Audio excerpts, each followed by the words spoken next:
Entreprise du groupe HDI, Cima est la branche spécialisée dans la conception et la fabrication de structures métalliques et de mobiliers urbains. Des produits complètement adaptés au climat tropical, notamment grâce à un traitement par galvanisation à chaud. Vous allez voir dans ce reportage, Cima maîtrise toute sa chaîne de production de A à Z, depuis la conception par le bureau d'études, en passant par l'analyse des métaux et jusqu'aux finitions par thermolacage. En 2012, Helios Développement Investissement rachète à Vulcain ses entreprises de métallerie situées au port. Nouvel acteur économique dans le paysage industriel réunionnais, le groupe crée Cima, la compagnie industrielle des Mascareignes. Le groupe HDI est composé de Métacolor, Cima, Galvanisation Réunion et HDI.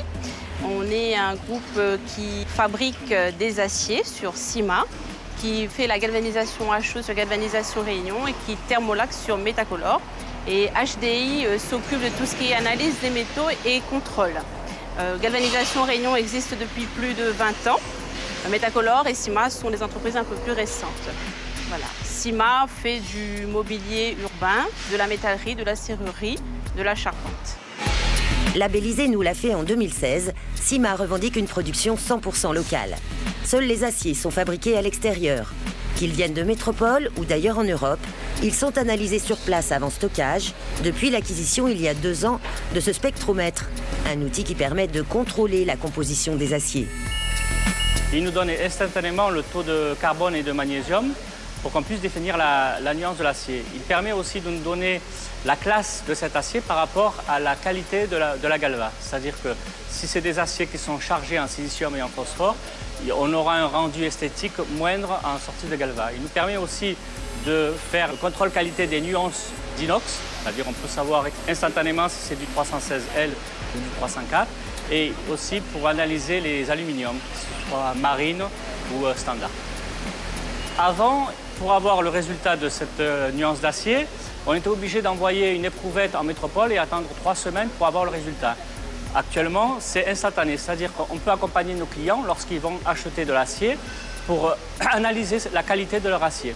On peut aussi, en cas de litige en expertise civile ou judiciaire, comprendre pourquoi il y a eu une rupture de l'acier ou un rendu inesthétique par l'analyse de la matière.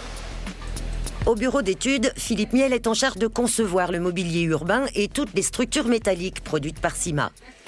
Suivant le chantier, je suis à même d'aller sur le chantier pour faire des relevés de cotes, pour dessiner les ouvrages demandés. Et par la suite, de les redessiner sur mon modeler pour donner toutes les informations aux équipes de fabrication pour avoir le produit final. Dès que j'ai terminé mon étude et validé par le client, je transforme tous les éléments en langage machine pour que ces machines puissent interpréter les coupes ou perçages dans divers profils.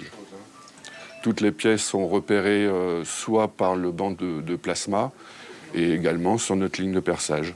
Là, c'est un cache-container qui nous a été demandé. Ce cache-container, vous pouvez le trouver sur Saint-Denis. Donc, ça a été modélisé et toutes les pièces qui composent ce cache-container sont envoyées sur nos machines.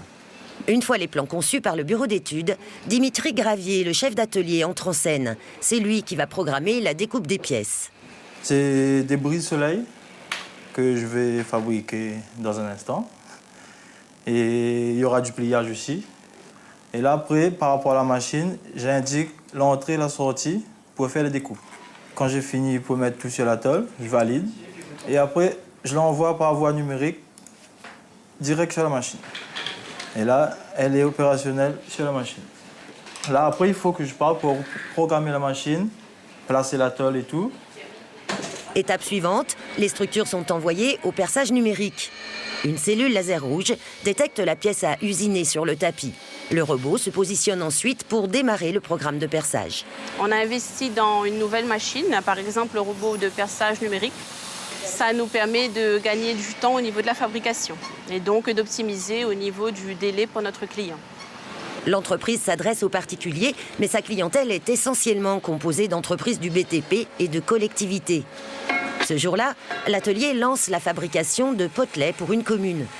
La structure en acier est d'abord découpée sur la scie à ruban. Elle passera ensuite à la soudure, puis au meulage, avant de subir une galvanisation à chaud. Le principe, les métaux sont trempés dans un bain de zinc à 450 degrés après décapage à l'acide. Après avoir passé à l'acide, il y a un bain de rinçage. Il faut rincer la pièce, il faut toujours rincer la pièce. Et en sortant du bain de rinçage, on revient dans le bain fluxage. Le bain fluxage, il permet que le zinc il reste accroché dessus. Hein. Dans ce bain, il y a de l'ammoniac. Après, on met au séchoir. Et le séchoir, c'est de 90 degrés. Voilà. Et après, l'opération continue. On prend la balancelle du séchoir, on galvanise. Ah, il faut toujours se mettre à l'abri. Là, c'est un poste vraiment dangereux. Ah. C'est question de sécurité maximum. Il faut mettre la balancelle en liméation. Il faut bien... Enfin, je vérifie le pH, tout ça. Après, quand je remonte doucement. C'est pour ça, comme j'ai dit tout à l'heure, le pH est très important. Mais après, pour remonter, pareil, si je monte trop vite, ça va déborder, ça va faire un coulis au-dessus, sur la pièce. À la fraction de seconde, ça va se cristalliser dessus et ce ne sera pas beau. Après la galvanisation à chaud, on récupère les potelets. On va mettre en sablage, en dérochage. Donc ça consiste à projeter du corindon à 8 bars sur les pièces, afin d'avoir de l'accroche pour le thermolacage. Le corindon, c'est un mélange d'aluminium qui permet de dérocher les pièces. L'avantage qu'il y a avec l'aluminium, c'est que ça ne rouille pas. Si vous avez de l'aluminium qui reste dans les pièces, parce que souvent au lavage, on ne peut pas tout enlever, au moins ça ne rouille pas. C'est déroché, ça va arriver en préparation. Donc là, ça va consister à enlever tout ce qui est pic et bavure de galva. Une fois que toutes les pics sont enlevées, on va dérocher chimiquement, à l'aide d'un dérochant chimique et du savon. Une fois que c'est déroché, on lave au karaché à l'eau chaude, rincé, et c'est accroché sur les balancelles.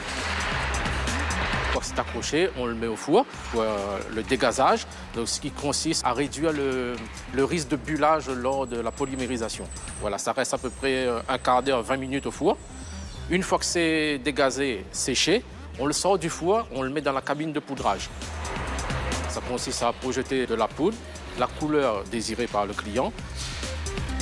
Une fois que c'est poudré, on le ressort dans la cabine de poudrage, on le met dans le four pour la polymérisation. C'est en gros la cuisson qui va donner le thermolacage. Il va faire qu'avec la chaleur, toutes les molécules vont se lier entre elles et faire la couche de finition. En fonction du traitement anti-corrosion demandé par le client, il faudra entre 8 et 10 jours pour produire une centaine de potelets comme ceux-ci. Un délai réduit de moitié par rapport aux importations, argument important pour le groupe HDI, afin de répondre aux commandes publiques sur le marché local ainsi qu'à l'export sur Mayotte.